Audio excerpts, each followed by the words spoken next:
भराणी नक्षत्र के जो बच्चे होते हैं they are often very difficult to handle, क्योंकि शुरुआत में इन लोगों में मेंटल मैच्योरिटी की थोड़ी बहुत कमी जरूर देखने को मिलती है। ये लोग कभी भी रिस्पॉन्सिबिलिटी किसी भी चीज की अपने सर पर नहीं लेना चाहते, specially when they are young. तो ना ये पढ़ाई की रिस्पॉन्सिबिलिटी लेना चाहेंगे, ना ये परिवार की रिस्पॉन्सिबिलिटी लेना चाहेंगे, ना ही ये अपने एक्शंस की रिस्पॉन्सिबिलिटी लेना चाहेंगे। यानी कुछ कर दिया but they don't feel guilty about it, they are not concern about the consequences कि जो उन्होंने कार्य किया है उसका कॉन्सिक्वेंस क्या हो सकता है। They are not worried about it at all. तो बहुत सारे बच्चे, आई थिंक मेजोरिटी बच्चे जो भरणी नक्षत्र में जिनका जन्म होता है वो ऐसे ही होते हैं, that they are very very difficult. ऐसे बच्चे उन्हीं घरों में सही तरीके से रह सकते हैं जहां पर डिसिप्लिन जो है वो एक्सटेंसिव हो और बच्चों को एक राह दिखा दी जाए, एक मिशन बता दिया जाए, एक गोल बता दिया जाए और फिर उन बच्चों को उस गोल पे अपनी एनर्जीज को चैनलाइज करने दिया जाए।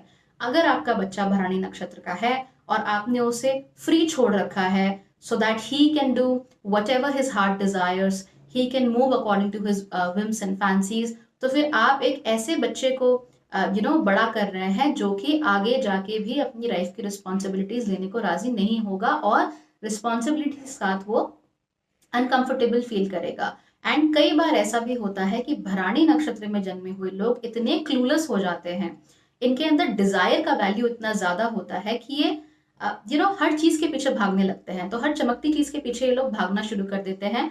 फिर क्लूलेसनेस उनकी उम्र के साथ साथ बढ़ती जाती है and then they live a life which is devoid of everything, which is devoid of pleasures, which is devoid of the things that Venus offers. तो हम अपने बच्चों को ऐसी राह पर क्यों चलने दें?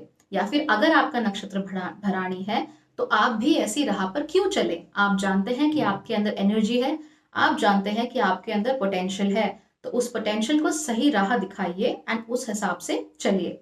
भराणी नक्षत्र में हमें अक्सर एक्सट्रीम्स के लोग नजर आते हैं। अच्छे हैं तो बहुत ही अच्छे होते हैं, एफिशिएंट हैं तो बहुत एफिशिएंट होते हैं, ये लोग ईमानदार हैं तो बहुत ईमानदार होते हैं, लेकिन बुरे हैं तो बहुत ही बुरे हैं, इनएफिशिएंट है तो बहुत ही ज्यादा इनएफिशिएंट है और करप्ट है तो बहुत ही ज्यादा करप्ट है। यानी कि जो भी काम करेंगे वो बिल्कुल एक्सट्रीम्स पे करते हैं ये लोग। तो हमारे लिए as parents, as family members, as gurus, as teachers, we have to ensure कि हम भरानी नक्षत्र वालों की एनर्जीज को हमेशा अच्छे से चैनलाइज करने की सोचें, क्योंकि अगर अच्छा चैनलाइजेशन होता है तो ये लोग अपनी लाइफ में ग्रेट फीट्स को अचीव करते हैं एंड पुरानी रूढ़ियों को तोड़कर नई चीजों को लाइफ में लाने की कोशिश करते हैं, दुनिया के लिए नई चीजें लाने की कोशिश करते हैं। तो उन्हें वो ओपन प्लेग्राउंड मिलना चाहिए, लेकिन उस प्लेग्राउंड में सख्त and I mean very very strict discipline की जरूरत होती है।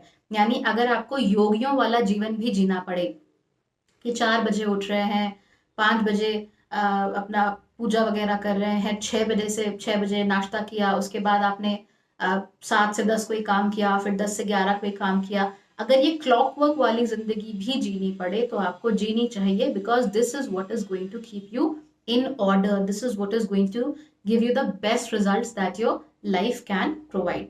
तो इन चीजों का ध्यान रखिए। अगर ध्यान नहीं रखेंगे तो भराणी नक्षत्र में जन्मे हुए लोग पहाड़ी के ऊपर रखे हुए छोटे से पत्थर के जैसे होते हैं कि एक बार उनको धक्का दिया तो वो नीचे पहाड़ी के चलते हुए चले जाते हैं और तब तक नहीं रुकते जब तक कि स्लोप खत्म नहीं हो जाता। तो इसीलिए ये जो टेंडेंसी है कि मैं रुक नहीं सकता, मैं खुद को रोक नहीं सकता, I have to do this, अपने इस चीज में पूरी तरह इन्वॉल्व हो चुका हूँ, तो ये जो पूरी तरह इन्वॉल्वमेंट है ये इन लोगों का हो ही जाता है। तो इन्वॉल्वमेंट अच्छी चीजों पे हो, इसका हमें ध्यान देना है।